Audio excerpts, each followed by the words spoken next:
Welcome to Haunted Canada.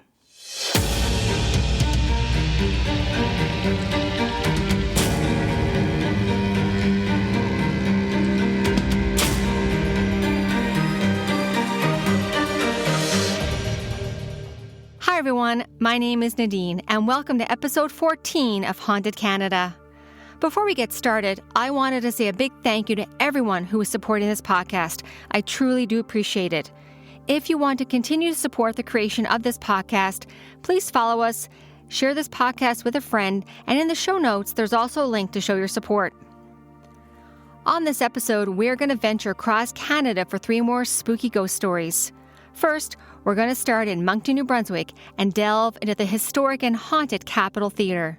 Then, we're going to venture to Carcross, Northwest Territories, to talk about the haunted Caribou Hotel that includes the ghost of a parrot. And then we're going to finish off in the historic and extremely haunted Banff Springs Hotel in Banff, Alberta.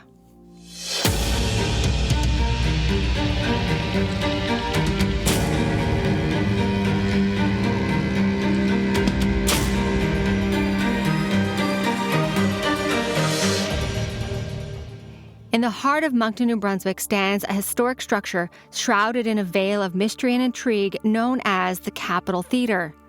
Its imposing figure casts a long shadow over those who dare to pass by it, whispering tales of a bygone era and ghostly visitors that linger within its walls. The Capitol Theatre was built in 1911 from the ashes of its predecessor, the Dominion, and next to its sister venue, the Empress, in a time when vaudeville shows reigned supreme. Yet amidst all the glitz and the glamour of these performances of the past, a dark shadow was cast upon the Capitol in 1926 when the theater caught fire. The fire originally began at the attached theater, the Empress, but soon spread quickly to the Capitol Theatre. When the fire began, the local fire department was called, and the volunteer firefighters did a valiant job trying to put out the flames to save the historic structure. The local fire department was made up mainly of volunteers from the community, and one of those volunteers was a man by the name of Alexander Sandy Henderson Lindsay. Sandy, as he was known by, lived in the area with his wife Emily and their son John. Sandy worked for the Canadian National Railway as an advertising agent, while also serving as a volunteer fireman as a Salvage Corps member of the Moncton Fire Department. When the fire broke out on the evening of March 1926, Sandy bravely went to the theater to try to salvage some of the important items from the flames. Yet as Sandy was making his way into the burning section of the Capitol Theatre, he was beneath the stage, and as the flames grew higher, the heat and the choking smoke became more and more intense, with a piece of the wall and the roof of the stage collapsing, falling on top of Sandy, knocking him unconscious, and sadly, he died just a few hours later in the hospital.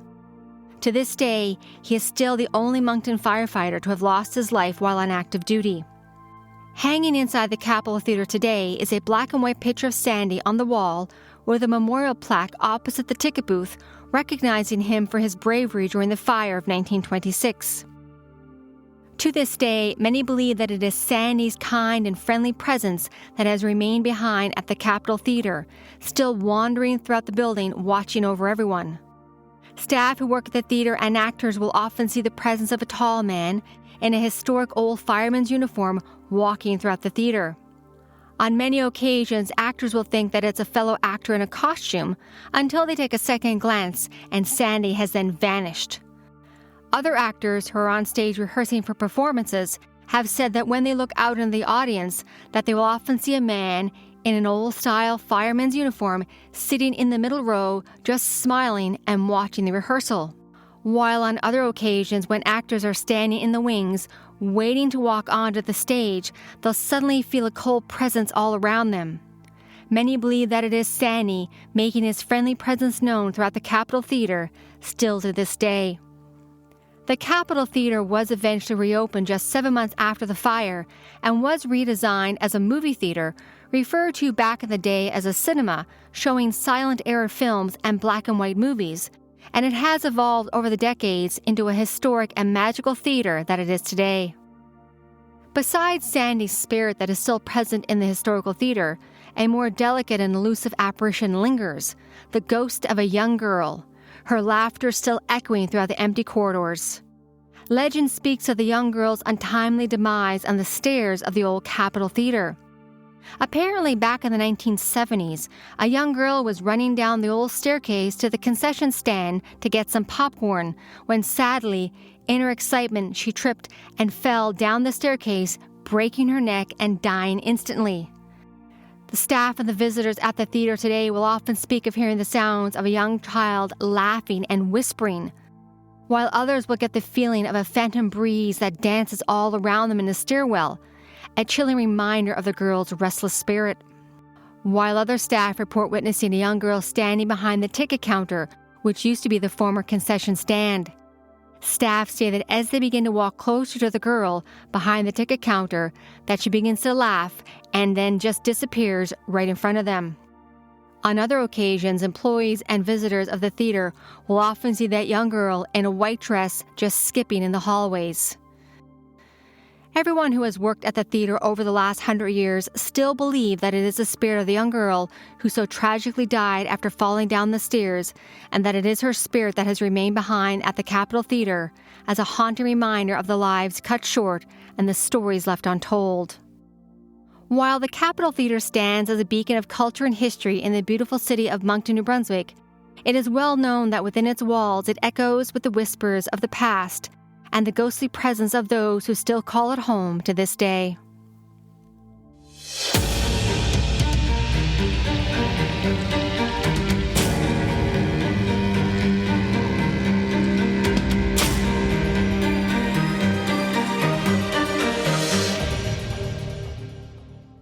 In Carcross, Yukon, originally known as Caribou Crossing, is a small unincorporated town only about 80 kilometers from the city of Whitehorse on the South Klondike Highway.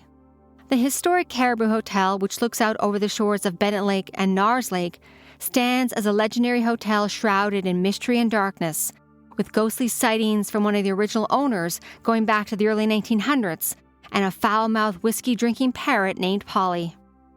The Caribou is a beautiful hotel steeped in history dating back to the Klondike Gold Rush era, and is cloaked in a veil of secrets and whispers that have long been talked about among the locals at Carcross.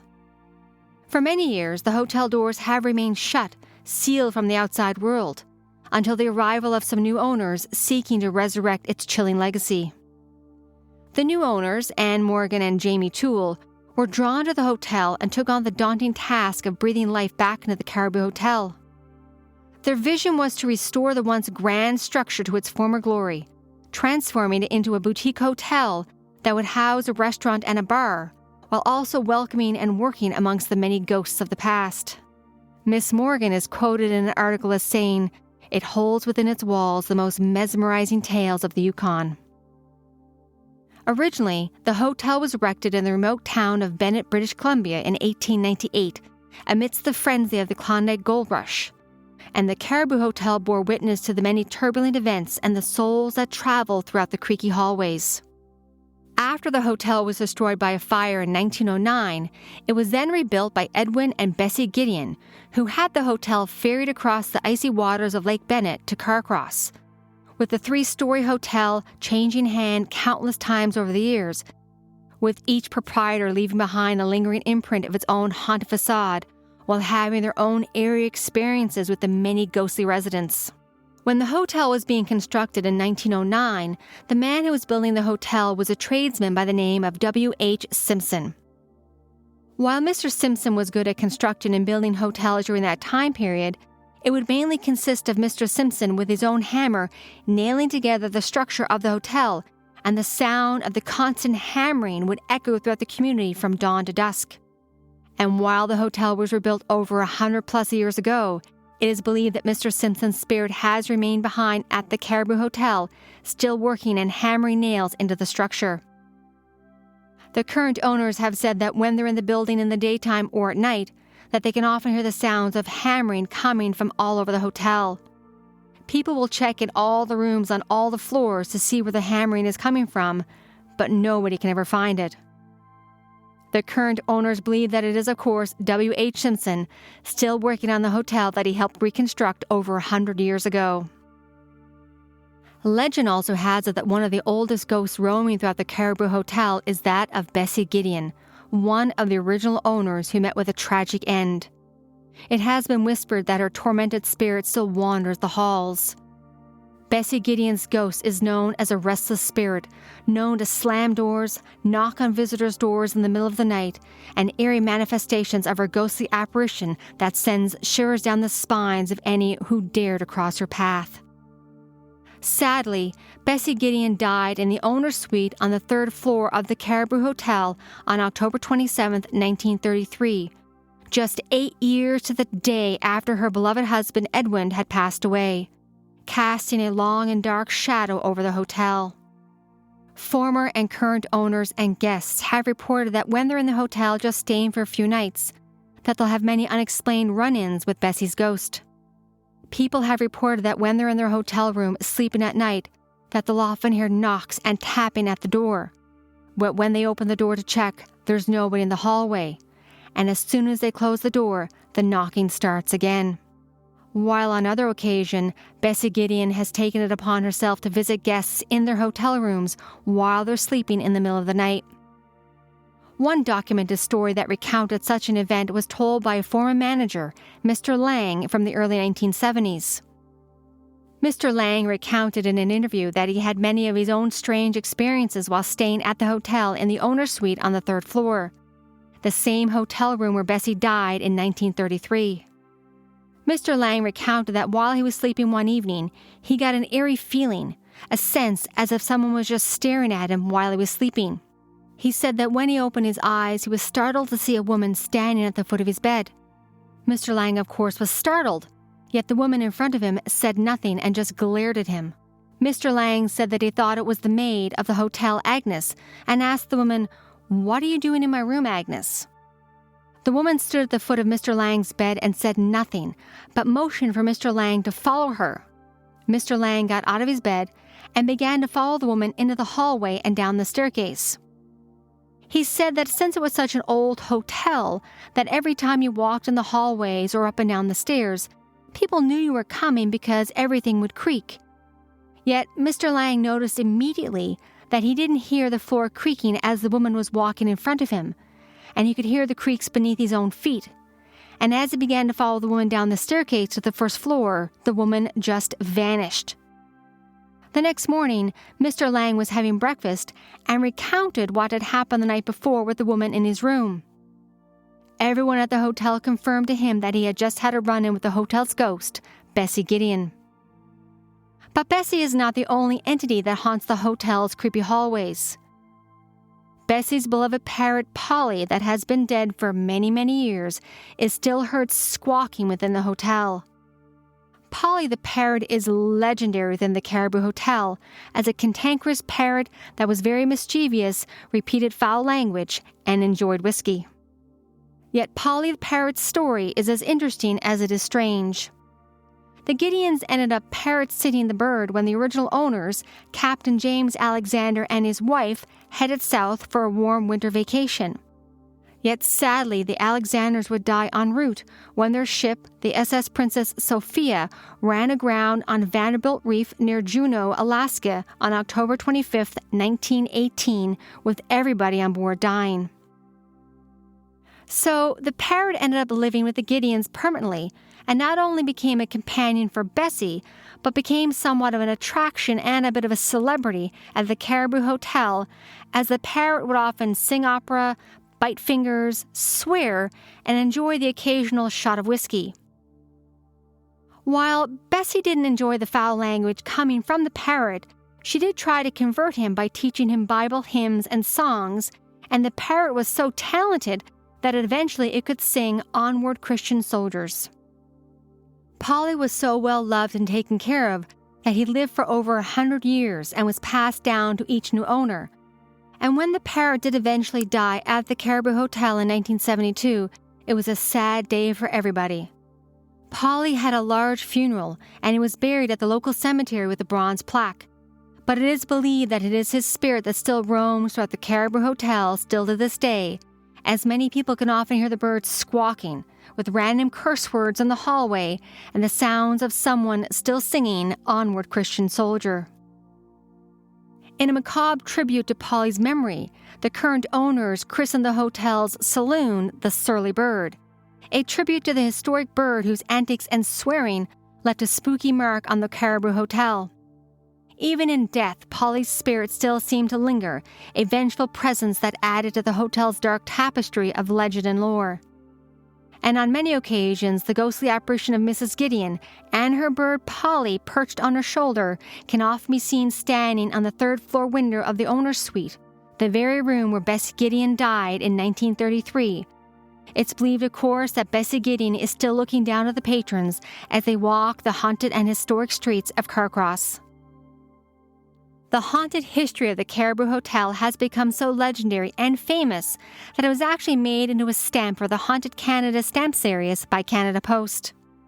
For those who dare to venture into the depths of the Caribou Hotel and explore its historic past, not only will you have the pleasure to walk into a building from the Klondike era, you may also have the opportunity to run into some spooky spirits that still reside inside the haunted Caribou Hotel.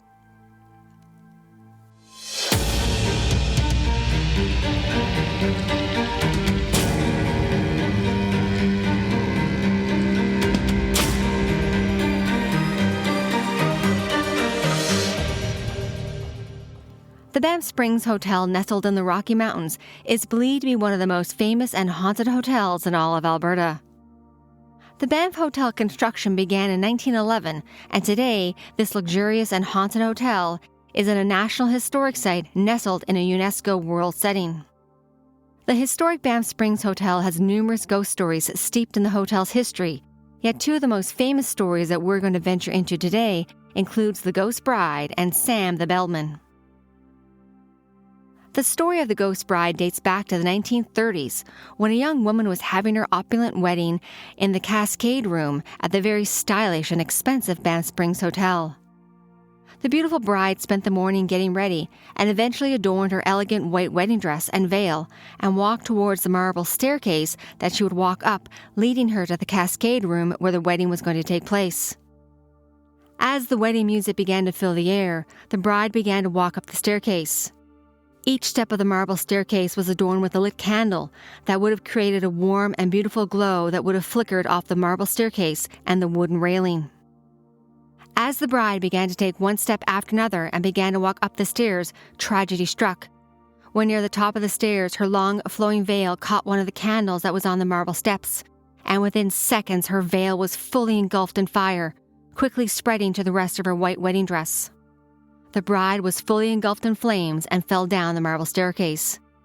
Within seconds, the bride, that was supposed to be walking down the aisle to meet her groom, was now at the bottom of the marble staircase of the Banff Springs Hotel, dead.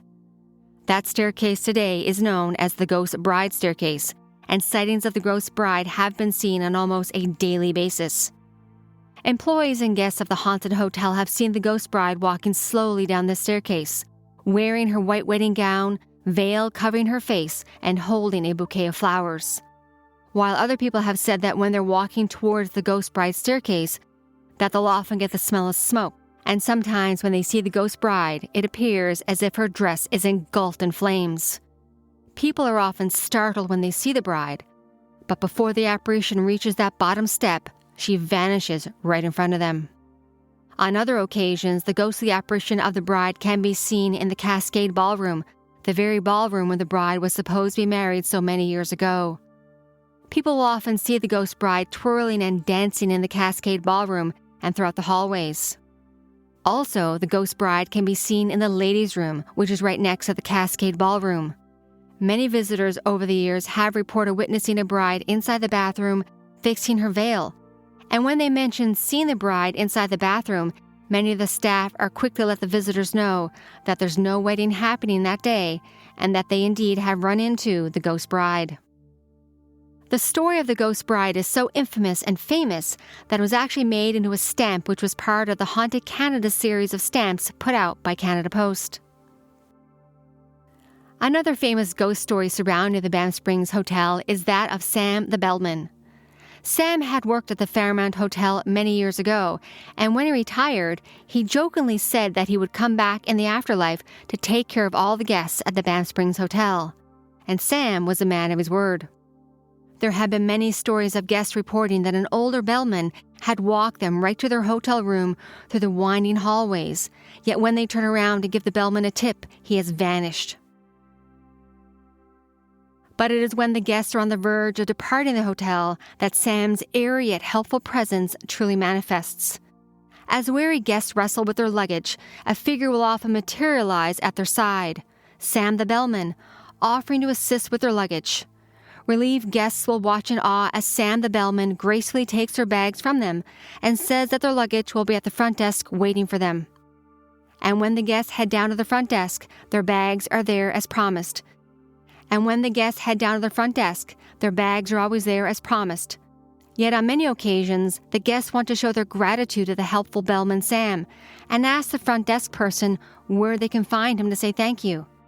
With a chill running down the spine of the person at the front desk, knowing that the guest just had a run-in with Sam the ghost. The front desk will often tell people that there is no living bellman named Sam who works within the Banff Springs Hotel, and that the devoted bellman of long ago, who continues to fulfill his vow of service to the hotel he loved.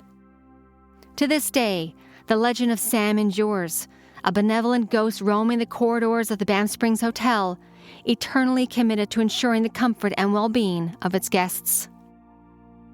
While these are just two of the most spookiest and well-known ghost stories, the Banff Springs Hotel is filled with numerous haunted and historic tales that keeps many guests and ghost hunters returning for more. The Banff Springs Hotel, with its rich tapestry of ghostly tales and haunted history, remains a timeless beacon of the supernatural, a place where the spirits of the past linger, forever haunting the storied corridors with their restless presence. Well, everyone, that is the end of episode 14 of Haunted Canada. And again, I want to truly thank every single person for taking the time to listen to this podcast. I truly do appreciate it. If you are enjoying this podcast, please take the time to like, follow, tell a friend about it, and leave a 5-star written review, as that always does help. To link to any of our social media, or if you have any ghost stories that you would like for us to cover on this podcast, please email us through our website, hauntedcanada.com.